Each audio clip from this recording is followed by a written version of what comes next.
Olá, hoje a gente vai mergulhar num material, assim, bem específico com um ângulo diferente.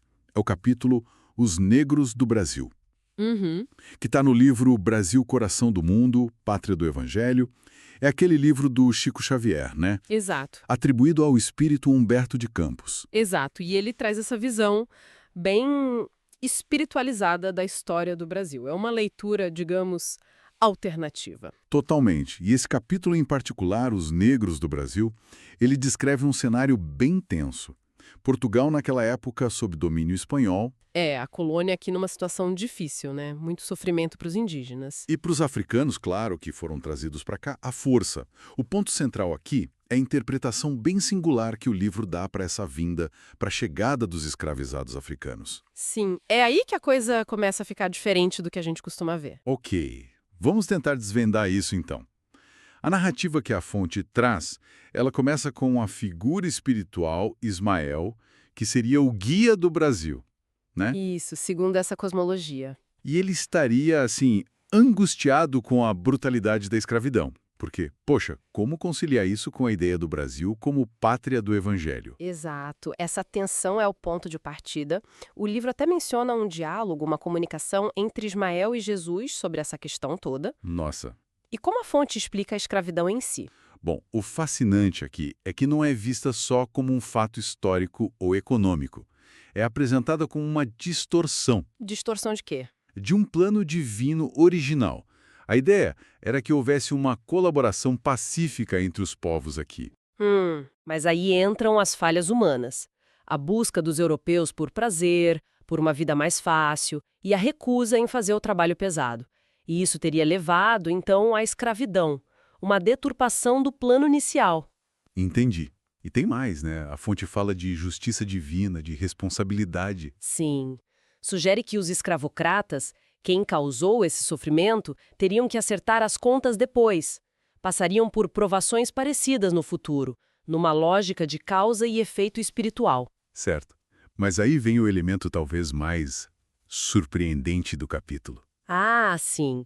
A ideia da reencarnação dos próprios escravizados, né? Exato.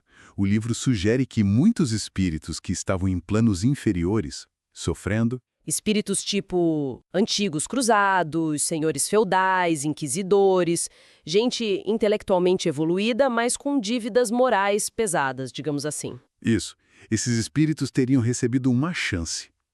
A chance de reencarnar aqui no Brasil. E justamente como escravos africanos. É uma ideia bem forte. E por quê? Qual o objetivo disso segundo essa visão? Redenção. A fonte coloca isso como uma escolha, quase.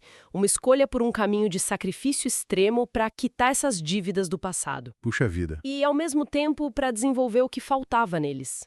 Humildade, amor. Aquele sofrimento todo, as lágrimas que lavam todas as manchas da alma, como diz o texto, seria uma purificação. Uma purificação que também ajudaria a construir o Brasil. Exatamente. Se conectarmos isso ao quadro geral, esse sacrifício coletivo seria parte da construção das bases morais e espirituais do país. A ideia de que a dor é a eterna lapidoria de todos os espíritos está muito presente aí, E aqui fica realmente interessante quando a fonte analisa as consequências disso. né?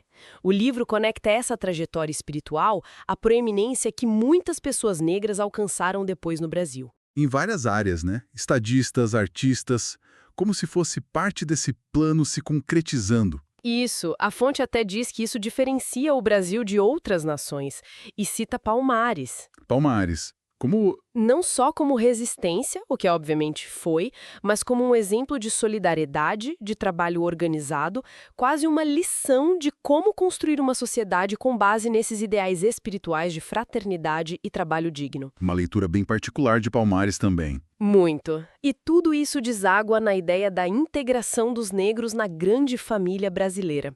O livro valoriza muito essa contribuição, apesar de toda a dor.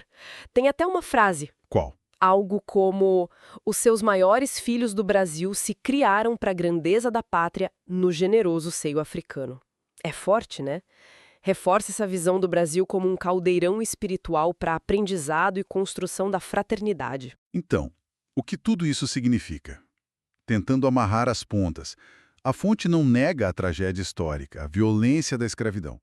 De jeito nenhum. Não reconhece isso. Mas ela enquadra tudo isso numa narrativa espiritual muito específica. O sofrimento dos africanos e seus descendentes é visto ali como um caminho de redenção para certos espíritos endividados. Uhum. E, ao mesmo tempo, como um pilar essencial com um propósito espiritual definido, para formar o Brasil como pátria do Evangelho, os negros como construtores fundamentais nesse sentido espiritual. Exato. E, bom, isso levanta uma questão importante para a gente pensar, né? Qual? Como essa visão espiritual que fala de reencarnação, karma, redenção pelo sofrimento, como ela dialoga ou até onde ela conflita com as análises mais históricas, sociológicas? Que focam mais nas estruturas de poder, na economia, no racismo que ficou. Justamente como essas diferentes lentes interpretam o mesmo passado. É uma reflexão válida, eu acho.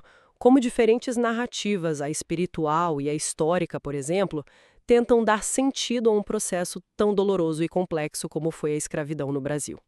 Fica aí pra gente pensar.